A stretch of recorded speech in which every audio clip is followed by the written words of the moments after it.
When the student of medicine, Richard Brackmore, decided to move into room number 7 of the small Hotel Stevens, Rue Alfred Stevens, Paris 6, 3 persons had already hanged themselves from the crossbar of the window in that room on 3 successive Fridays. The first was a Swiss travelling salesman. They found his corpse on Saturday evening. The doctor determined that the death must have occurred between 5 and 6 o'clock on Friday afternoon. The corpse hung on a strong hook that had been driven into the window's crossbar to serve as a hanger for articles of clothing. The window was closed, and the dead man had used the curtain cord as a noose. Since the window was very low, he hung with his knees practically touching the floor, a sign of the great discipline the suicide must have exercised in carrying out his design. Later it was learned that he was a married man, a father.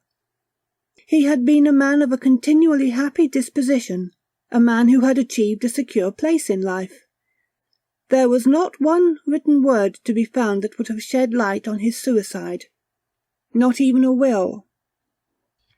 Furthermore, none of his acquaintances could recall hearing anything at all from him that would have permitted anyone to predict his end. The second case was not much different. The artist, Karl Krause, a high-wire cyclist in the nearby Medrano Circus, moved into room 7 2 days later.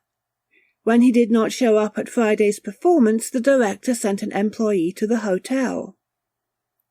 There he found Krause in the unlocked room, hanging from the window crossbar in circumstances exactly like those of the previous suicide. This death was as perplexing as the first. Krause was popular. He earned a very high salary, and had appeared to enjoy life at its fullest. Once again there was no suicide note, no sinister hints. Krause's sole survivor was his mother, to whom the son had regularly sent 300 marks on the first of the month. For Madame de Bonnet, the owner of the small, cheap guest-house whose clientele was composed almost completely of employees in a nearby Montmartre vaudeville theatre, this second curious death in the same room had very unpleasant consequences. Already several of her guests had moved out, and other regular clients had not come back. She appealed for help to her personal friend, the inspector of police of the 9th Precinct, who assured her that he would do everything in his power to help her. He pushed zealously ahead, not only with the investigation into the grounds for the suicides of the 2 guests, but he also placed an officer in the mysterious room. This man, Charles-Marie Chaumier, actually volunteered for the task. Chaumier was an old maçon, a marine sergeant with 11 years of service, who had lain so many nights at posts in Tonkin and Annam, and had greeted so many stealthily creeping river pirates with a shot from his rifle, that he seemed ideally suited to encounter the ghost that everyone on Rue Alfred Stevens was talking about. From then on, each morning and each evening, Chaumier paid a brief visit to the police station to make his report, which, for the first few days, consisted only of his statement that he had not noticed anything unusual. On Wednesday evening, however, he hinted that he had found a clue. Pressed to say more, he was asked to be allowed more time before making any comment, since he was not sure that what he had discovered had any relationship to the 2 deaths, and he was afraid he might say something that would make him look foolish. On Thursday, his behaviour seemed a bit uncertain, but his mood was noticeably more serious. Still, he had nothing to report. On Friday morning he came in very excited and spoke, half humorously, half seriously, of the strangely attractive power that his window had. He would not elaborate this notion, and said that, in any case, it had nothing to do with the suicides, and that it would be ridiculous of him to say more. When, on that same Friday, he failed to make his regular evening report, someone went to his room, and found him hanging from the crossbar of the window. All the circumstances down to the minutest detail, were the same here as in the previous cases. Chaumier's legs dragged along the ground. The curtain cord had been used for a noose. The window was closed. The door to the room had not been locked, and death had occurred at 6 o'clock. The dead man's mouth was wide open, and his tongue protruded from it. Chaumier's death, the third in as many weeks in room number 7, had the following consequences. All the guests, with the exception of a German high school teacher in room number 16, moved out. The teacher took advantage of the occasion to have his rent reduced by a third. The next day, Mary Garden, the famous opera comique singer, drove up to the Hotel Stevens and paid 200 francs for the red curtain cord, saying it would bring her luck. The story, small consolation for Madame du Bonnet, got into the papers. If these events had occurred in summer, in July or August, Madame du Bonnet would have secured 3 times that price for her cord. But as it was in the middle of a troubled year, with elections, disorders in the Balkans, bank crashes in New York, the visit of the King and Queen of England, the result was that the affair, Rue Alfred Stevens, was talked of less than it deserved to be.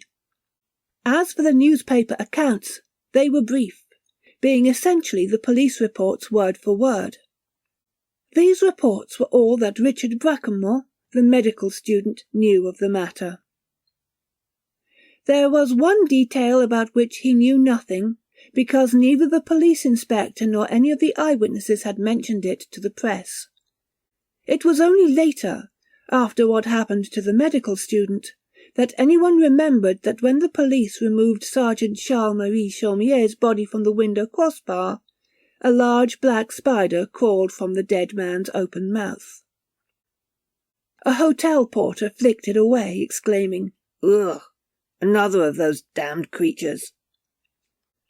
When in later investigations which concerned themselves mostly with Bracquemont, the servant was interrogated, he said that he had seen a similar spider crawling on the Swiss travelling salesman's shoulder when his body was removed from the window crossbar.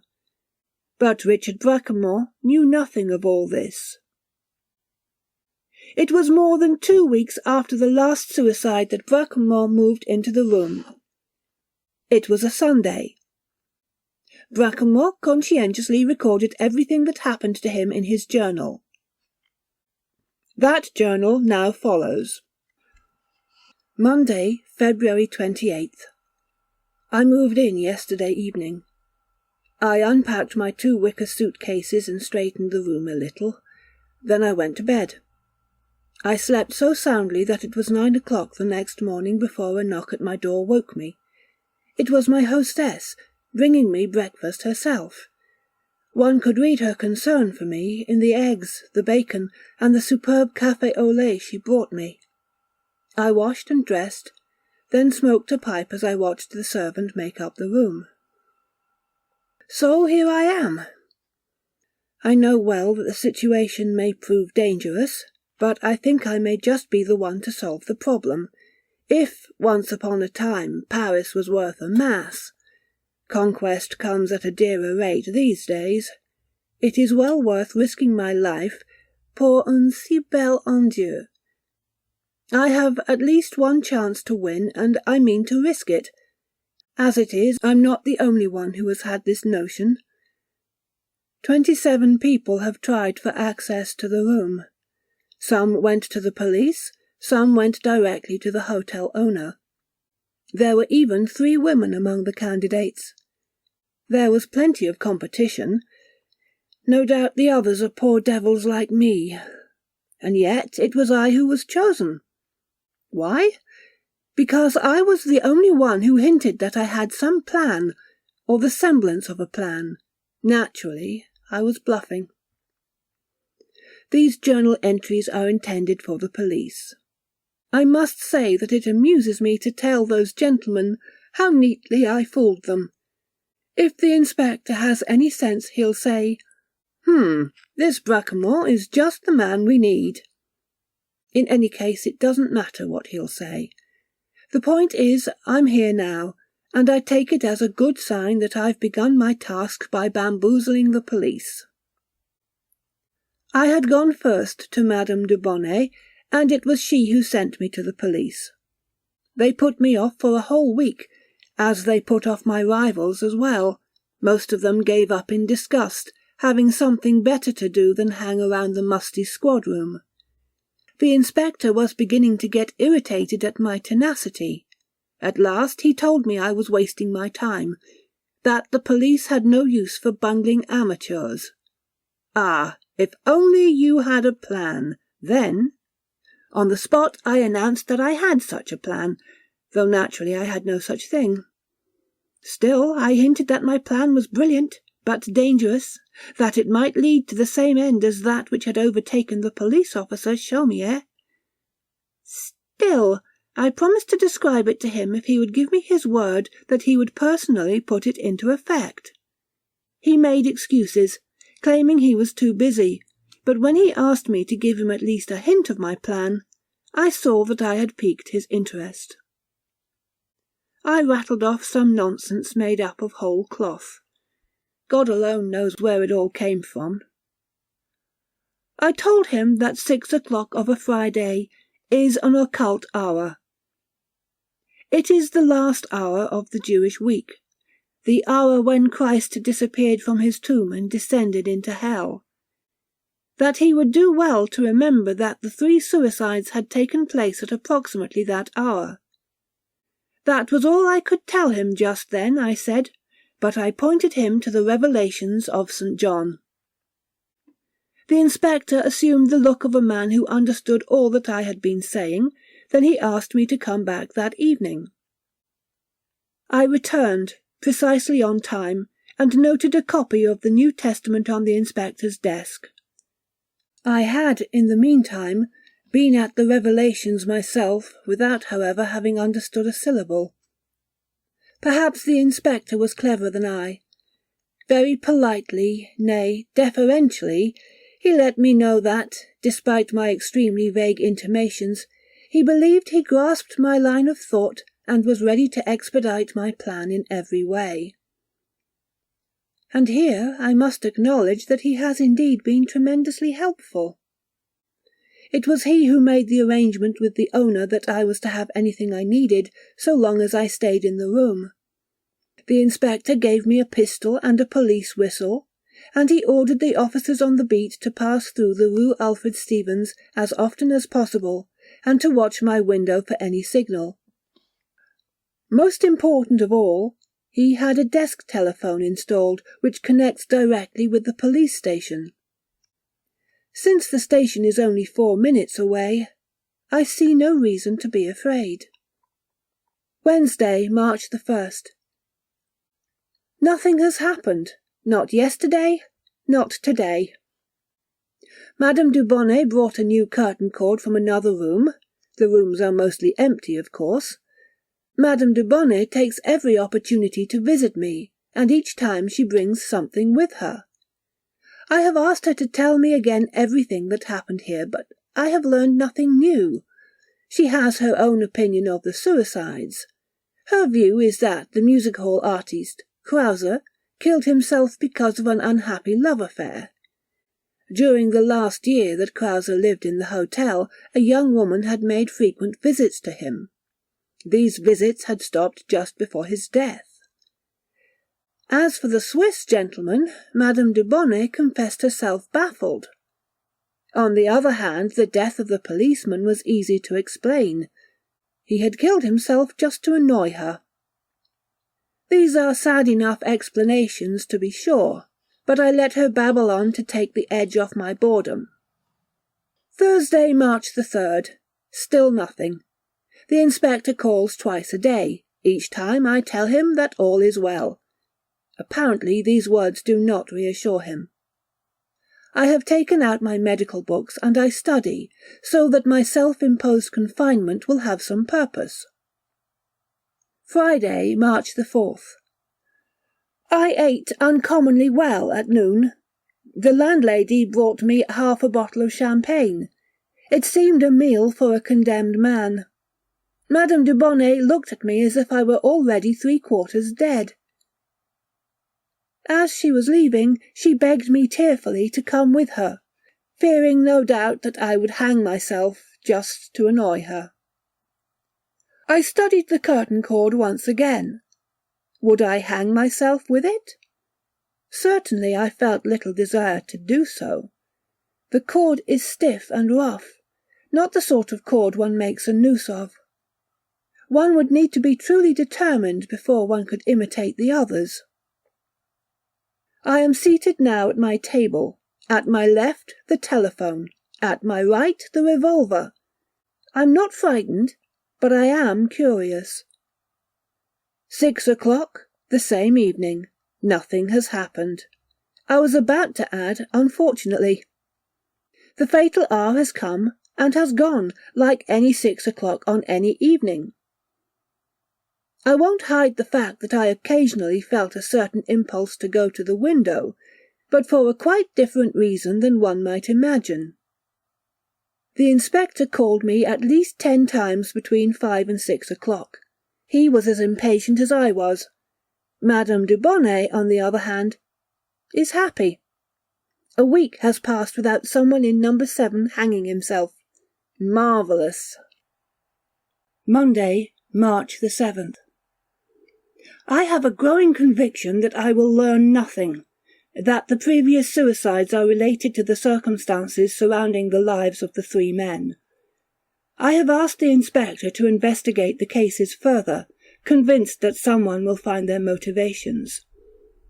As for me, I hope to stay here as long as possible. I may not conquer Paris here, but I live very well and I'm fattening up nicely. I'm also studying hard, and I am making real progress. There is another reason, too, that keeps me here. Wednesday, March the 9th. So, I have taken one step more. Clarimonda. I haven't yet said anything about Clarimonda. It is she who is my third reason for staying here. She is also the reason I was tempted to go to the window during the fateful hour last Friday, but of course not to hang myself. Clarimonda. Why do I call her that? I have no idea what her name is, but it ought to be Clarimonda. When finally I ask her name, I'm sure it will turn out to be Clarimonda. I noticed her almost at once, in the very first days. She lives across the narrow street, and her window looks right into mine. She sits there, behind her curtains. I ought to say that she noticed me before I saw her, and that she was obviously interested in me. And no wonder. The whole neighbourhood knows I am here, and why. Madame du Bonnet has seen to that. I am not of a particularly amorous disposition. In fact, my relations with women have been rather meagre. When one comes from Verdun to Paris to study medicine, and has hardly money enough for 3 meals a day, one has something else to think about besides love. I am then not very experienced with women, and I may have begun my adventure with her stupidly. Never mind, it's exciting just the same. At first, the idea of establishing some relationship with her simply did not occur to me. It was only that, since I was here to make observations, and since there was nothing in the room to observe, I thought I might as well observe my neighbour openly, professionally. Anyhow, one can't sit all day long just reading. Clarimonda, I have concluded, lives alone in the small flat across the way. The flat has 3 windows, but she sits only before the window that looks into mine. She sits there, spinning on an old-fashioned spindle, such as my grandmother inherited from a great-aunt. I had no idea anyone still used such spindles. Clarimonda's spindle is a lovely object. It appears to be made of ivory, and the thread she spins is of an exceptional fineness. She works all day behind her curtains, and stop spinning only as the sun goes down. Since darkness comes abruptly here in this narrow street, and in this season of fogs, Clarimonda disappears from her place at 5 o'clock each evening.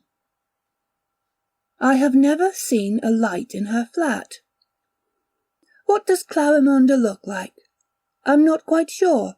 Her hair is black and wavy, her face pale. Her nose is short and finely shaped with delicate nostrils that seem to quiver. Her lips, too, are pale, and when she smiles, it seems that her small teeth are as keen as those of some beast of prey. Her eyelashes are long and dark, and her huge dark eyes have an intense glow. I guess all these details more than I know them. It is hard to see clearly through the curtains.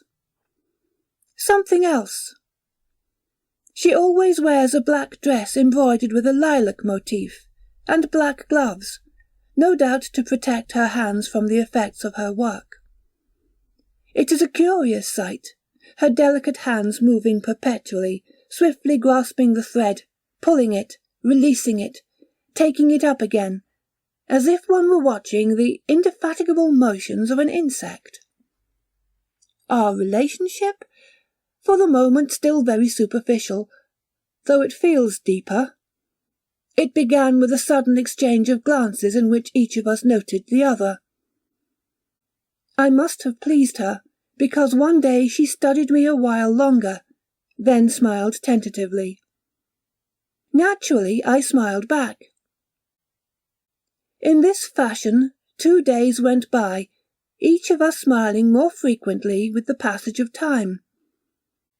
Yet something kept me from greeting her directly.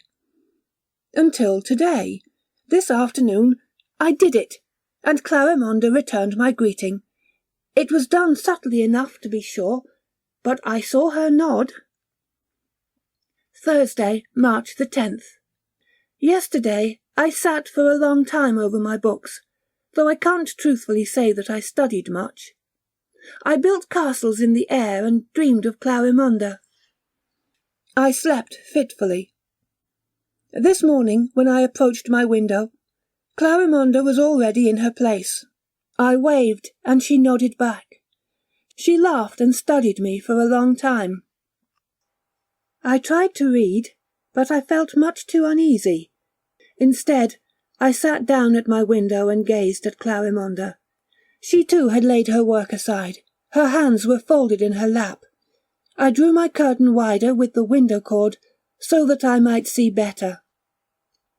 At the same moment, Clarimonda did the same with the curtains at her window. We exchanged smiles. We must have spent a full hour gazing at each other. Finally, she took up her spinning. Saturday, March 12th. The days pass. I eat and drink. I sit at the desk. I light my pipe. I look down at my book, but I don't read a word, though I try and try again.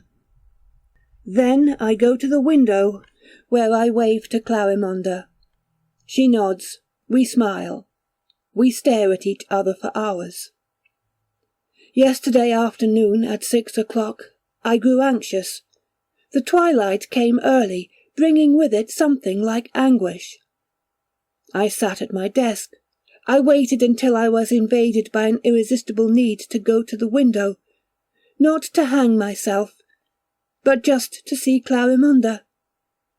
I sprang up and stood beside the curtain where it seemed to me I had never been able to see so clearly, though it was already dark. Clarimonda was spinning, but her eyes looked into mine. I felt myself strangely contented, even as I experienced a light sensation of fear. The telephone rang. It was the inspector tearing me out of my trance with his idiotic questions. I was furious. This morning, the inspector and Madame du Bonnet visited me. She is enchanted with how things are going. I have now lived for 2 weeks in room number 7. The inspector, however, does not feel he is getting results. I hinted mysteriously that I was on the trail of something most unusual.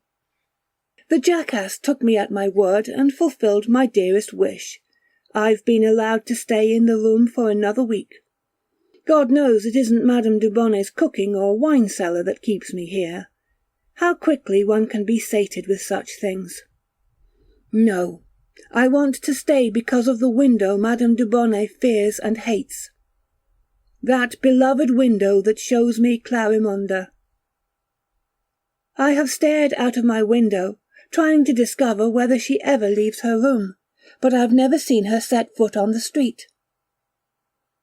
As for me, I have a large, comfortable armchair and a green shade over the lamp whose glow envelops me in warmth. The inspector has left me with a huge packet of fine tobacco, and yet I cannot work. I read 2 or 3 pages only to discover that I haven't understood a word. My eyes see the letters, but my brain refuses to make any sense of them.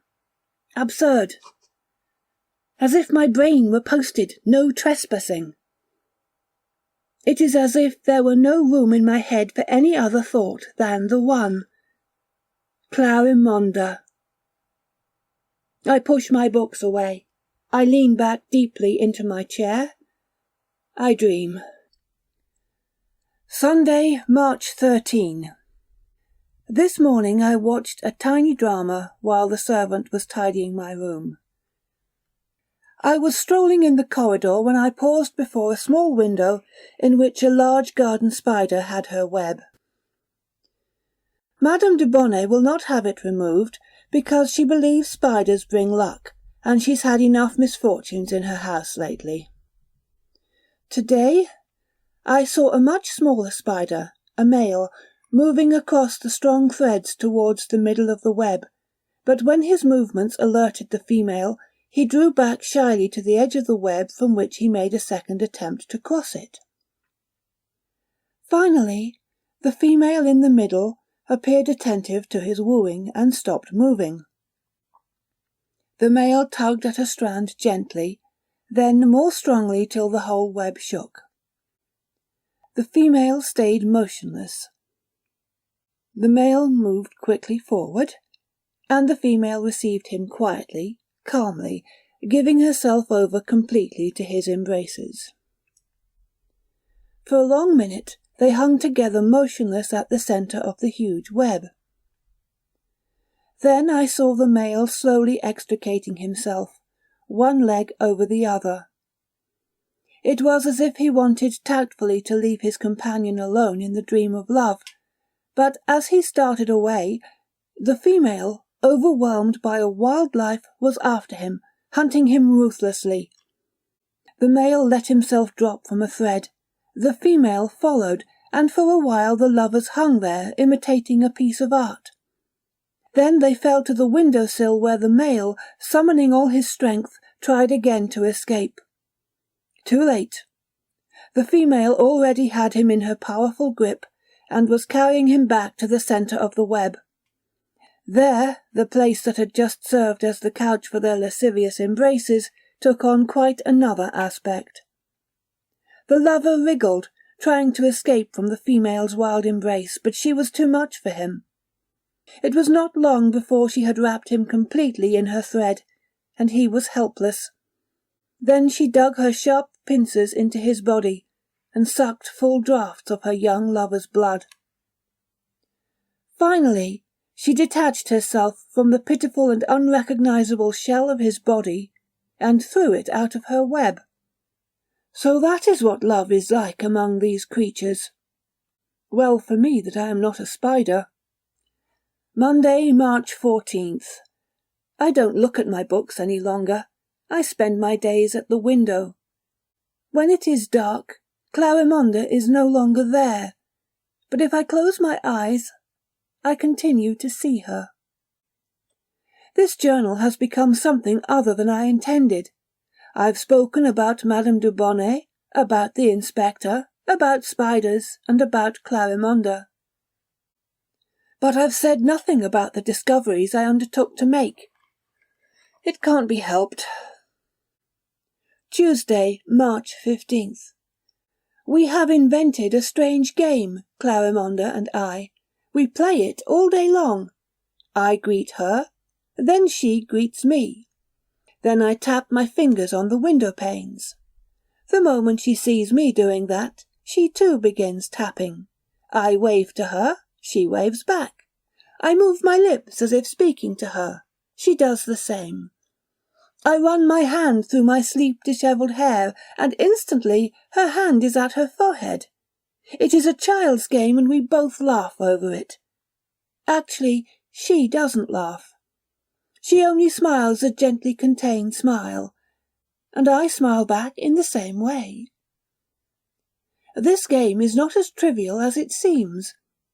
It's not as if we were grossly imitating each other. That would weary us both. Rather, we are communicating with each other. Sometimes telepathically, it would seem, since Clarimonda follows my movements instantaneously almost before she has had time to see them. I find myself inventing new movements, or new combinations of movements, but each time she repeats them with disconcerting speed. Sometimes I change the order of the movements to surprise her, making whole series of gestures as rapidly as possible. Or I leave out some motions and weave in others, the way children play Simon Says. What is amazing is that Clarimonda never once makes a mistake, no matter how quickly I change gestures. That's how I spend my days. But never for a moment do I feel that I'm killing time. It seems, on the contrary, that never in my life have I been better occupied. Wednesday, March 16th. Isn't it strange that it hasn't occurred to me to put my relationship with Clarimonda on a more serious basis than these endless games? Last night I thought about this. I can, of course, put on my hat and coat, walk down 2 flights of stairs, take 5 steps across the street, and mount 2 flights to her door, which is marked with a small sign that says Clarimonda. Clarimonda what? I don't know. Something. Then I can knock and... Up to this point I imagine everything very clearly, but I cannot see what should happen next. I know that the door opens, but then I stand before it, looking into a dark void. Clarimonda doesn't come. Nothing comes. Nothing is there. Only the black, impenetrable dark. Sometimes it seems to me that there can be no other Clarimonda but the one I see in the window, the one who plays gesture games with me. I cannot imagine a Clarimonda wearing a hat, or a dress other than her black dress with the lilac motif, nor can I imagine a Clarimonda without black gloves. The very notion that I might encounter Clarimonda somewhere in the streets, or in a restaurant eating, drinking or chatting, is so improbable that it makes me laugh. Sometimes I ask myself whether I love her. It's impossible to say, since I have never loved before. However, if the feeling that I have for Clarimonda is really love, then love is something entirely different from anything I have seen among my friends or read about in novels. It is hard for me to be sure of my feelings, and harder still to think of anything that doesn't relate to Clarimonda, or what is more important, to our game. Undeniably it is our game that concerns me. Nothing else. And this is what I understand least of all. There is no doubt that I am drawn to Clarimonda, but with this attraction there is mingled another feeling. Fear. No, that's not it either. Say rather a vague apprehension in the presence of the unknown. And this anxiety has a strangely voluptuous quality, so that I am at the same time drawn to her, even as I am repelled by her. It is as if I were moving in giant circles round her, sometimes coming close, sometimes retreating, back and forth, back and forth. Once, I am sure of it, it will happen, and I will join her. Clarimonda sits at her window and spins her slender, eternally fine thread, making a strange cloth whose purpose I do not understand. I am amazed that she is able to keep from tangling her delicate thread. Here is surely a remarkable design, containing mythical beasts and strange masks. Thursday, March 17th. I am curiously excited.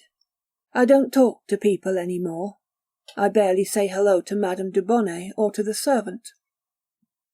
I hardly give myself time to eat. All I can do is sit at the window and play the game with Clarimonda. It is an enthralling game. Overwhelming. I have the feeling something will happen tomorrow. Friday, March 18th. Yes, something will happen today. I tell myself as loudly as I can that that's why I am here, and yet, horribly enough, I am afraid. And in the fear that the same thing is going to happen to me as happened to my predecessors, there is strangely mingled another fear, a terror of Clarimonda. And I cannot separate the two fears. I am frightened. I want to scream. 6 o'clock evening. I have my hat and coat on. Just a couple of words. At 5 o'clock I was at the end of my strength. I'm perfectly aware now that there is a relationship between my despair and the 6th hour. That was so significant in the previous weeks. I no longer laugh at the trick I played the inspector. I was sitting at the window, trying with all my might to stay in my chair, but the window kept drawing me. I had to resume the game with Clarimonda, and yet the window horrified me. I saw the others hanging there, the Swiss travelling salesman, fat, with a thick neck and a grey stubbly beard, the thin artist, and the powerful police sergeant. I saw them, one after the other, hanging from the same hook, their mouths open, their tongues sticking out. And then I saw myself among them. Oh, this unspeakable fear! It was clear to me that it was provoked as much by Clarimonda as by the crossbar and the horrible hook. May she pardon me, but it is the truth. In my terror, I keep seeing the 3 men hanging there, their legs dragging on the floor. In my terror, I kept seeing the 3 men hanging there, their legs dragging on the floor. And yet, the fact is, I had not felt the slightest desire to hang myself, nor was I afraid that I would want to do so. No, it was the window I feared. And Clarimonda. I was sure that something horrid was going to happen. Then I was overwhelmed by the need to go to the window, to stand before it. I had to. The telephone rang. I picked up the receiver, and before I could hear a word, I screamed, "Come! Come at once!"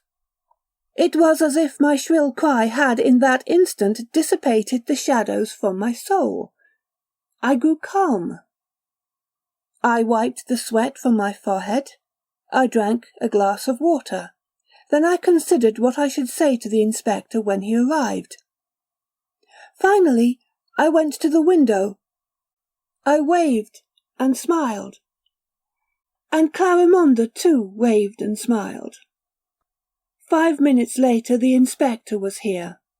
I told him that I was getting to the bottom of the matter, but I begged him not to question me just then. That very soon I would be in a position to make important revelations. Strangely enough, though I was lying to him, I myself had the feeling that I was telling the truth. Even now, against my will, I have that same conviction. The inspector could not help noticing my agitated state of mind, especially since I apologized for my anguished cry over the telephone. Naturally, I tried to explain it to him, and yet I could not find a single reason to give for it.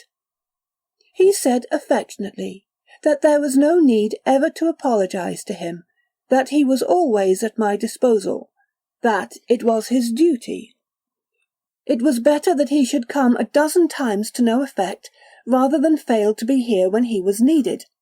He invited me to go out with him for the evening. It would be a distraction for me.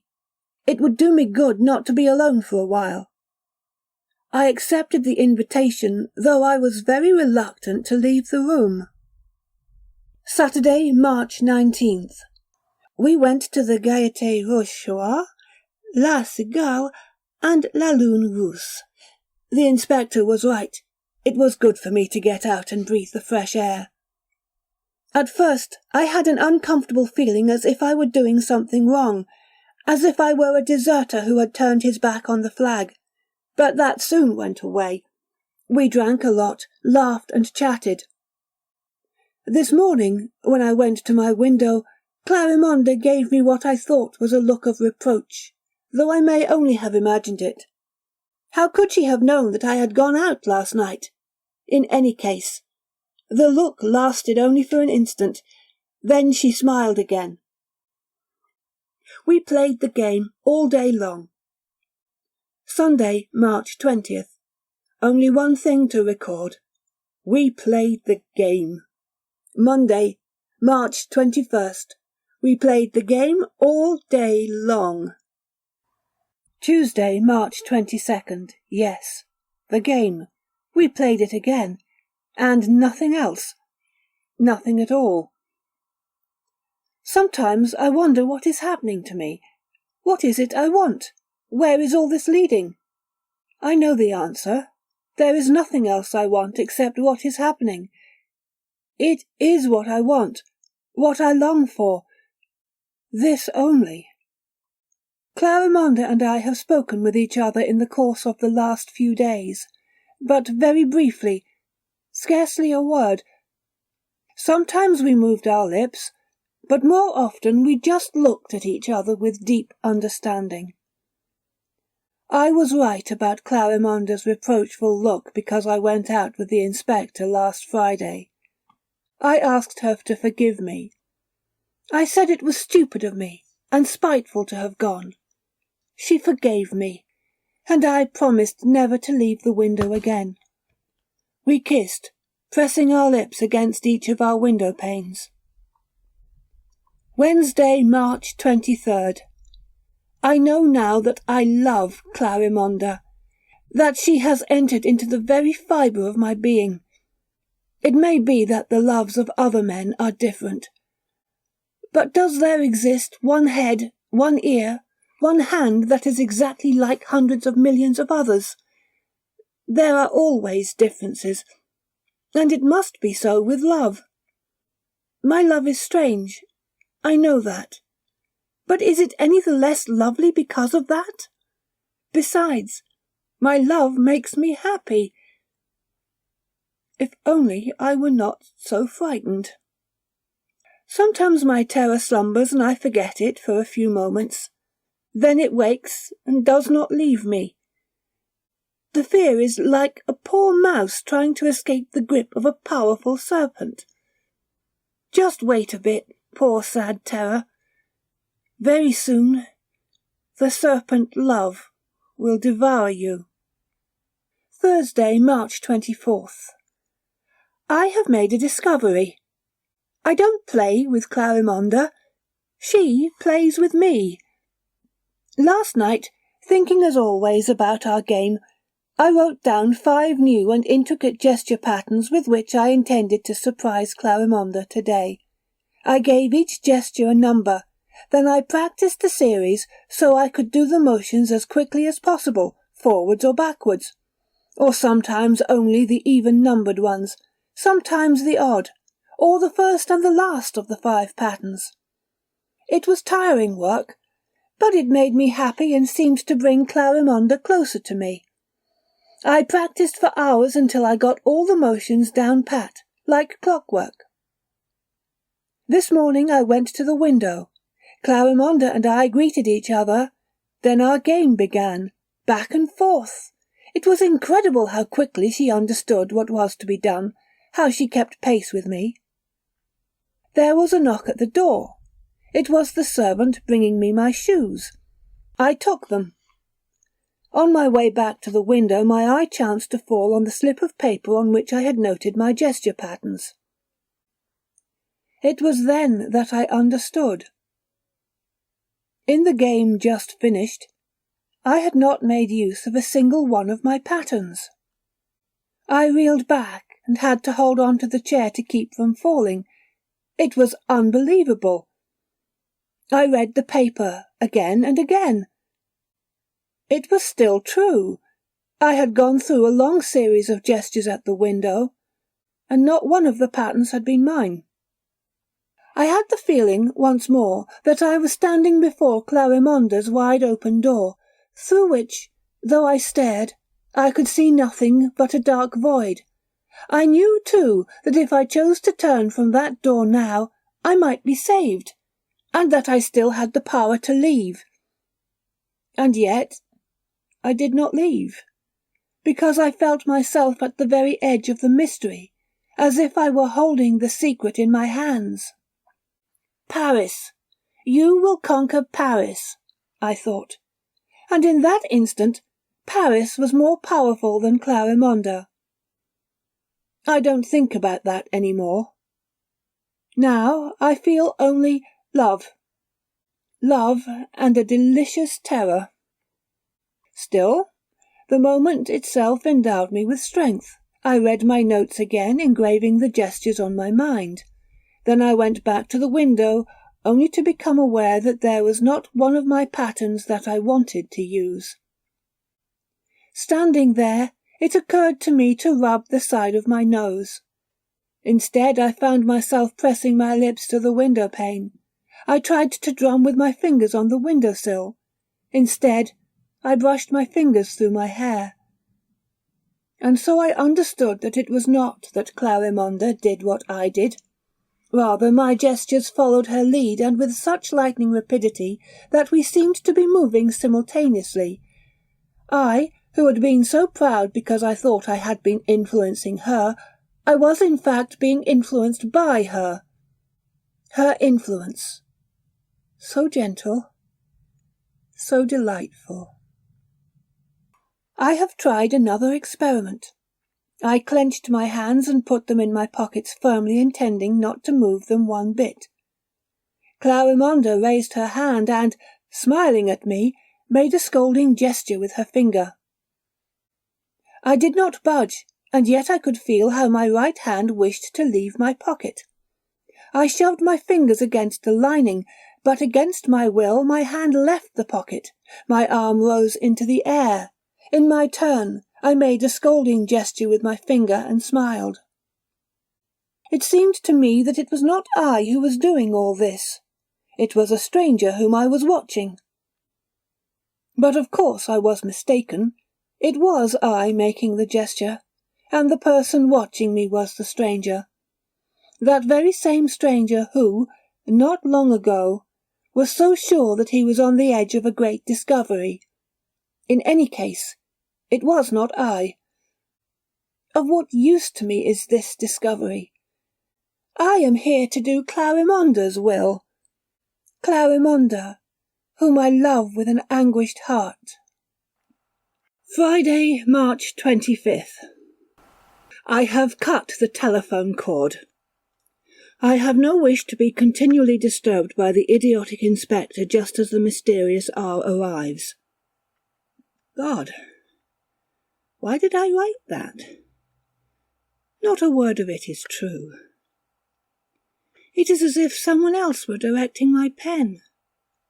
But I want to write the truth here, though it is costing me great effort. But I want to, once more, do what I want. I have cut the telephone cord. Because I had to. There it is. Had to. We stood at our windows this morning and played the game, which is now different from what it was yesterday. Clarimonda makes a movement and I resist it for as long as I can. Then I give in and do what she wants without further struggle. I can hardly express what a joy it is to be so conquered, to surrender entirely to her will. We played. All at once she stood up and walked back into her room, where I could not see her. She was so engulfed by the dark. Then she came back with a desk telephone like mine in her hands. She smiled and set the telephone on the window-sill, after which she took a knife and cut the cord. Then I carried my telephone to the window, where I cut the cord. After that I returned my phone to its place. That's how it happened. I sit at my desk where I have been drinking tea the servant brought me. He has come for the empty teapot, and I ask him for the time, since my watch isn't running properly. He says it is 5:15. 5:15. I know that if I look out of my window, Clarimonda will be there, making a gesture that I will have to imitate. I will look just the same. Clarimonda is there, smiling. If only I could turn my eyes away from hers. Now she parts the curtain. She takes the cord. It is red, just like the cord in my window. She ties a noose and hangs the cord on the hook in the window crossbar. She sits down and smiles. No. Fear is no longer what I feel. Rather, it is a sort of oppressive terror which I would not want to avoid for anything in the world. Its grip is irresistible, profoundly cruel, and voluptuous in its attraction. I could go to the window and do what she wants me to do, but I wait. I struggle. I resist, though I feel a mounting fascination that becomes more intense each minute. Here I am once more. Rashly I went to the window where I did what Clarimonda wanted. I took the cord, tied a noose, and hung it on the hook.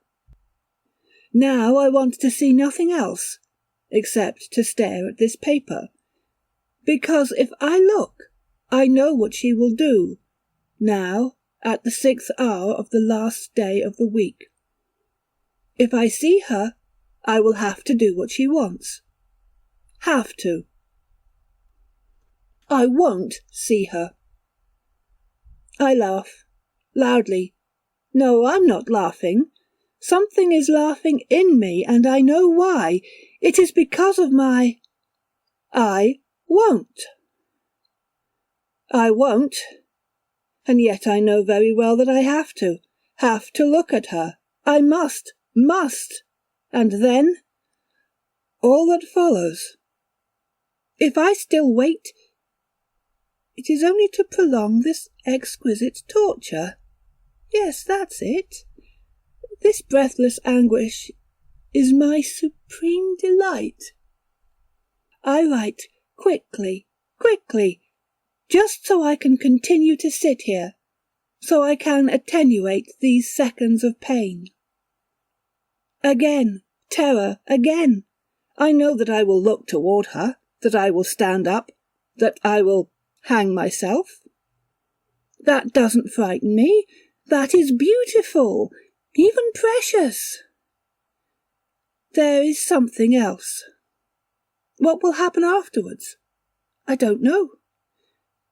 But since my torment is so delicious, I feel that something horrible must follow. Think, write something, anything at all, to keep from looking toward her. My name, Richard Brackemore.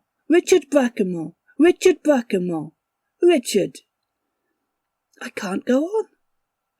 I must. No, must look at her. Richard Brackemore. No more. Richard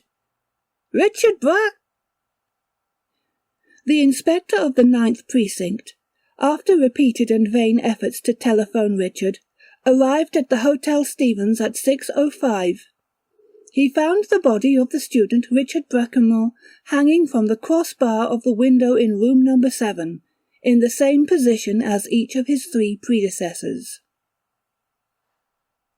The expression on the student's face, however, was different, reflecting an appalling fear. Bracquemont's eyes were wide open and bulging from their sockets, his lips were drawn into a rictus, and his jaws were clamped together. A huge black spider, whose body was dotted with purple spots, lay crushed and nearly bitten in two between his teeth. On the table there lay the student's journal. The inspector read it and went immediately to investigate the house across the street. What he learned was that the second floor of that building had not been lived in for many months.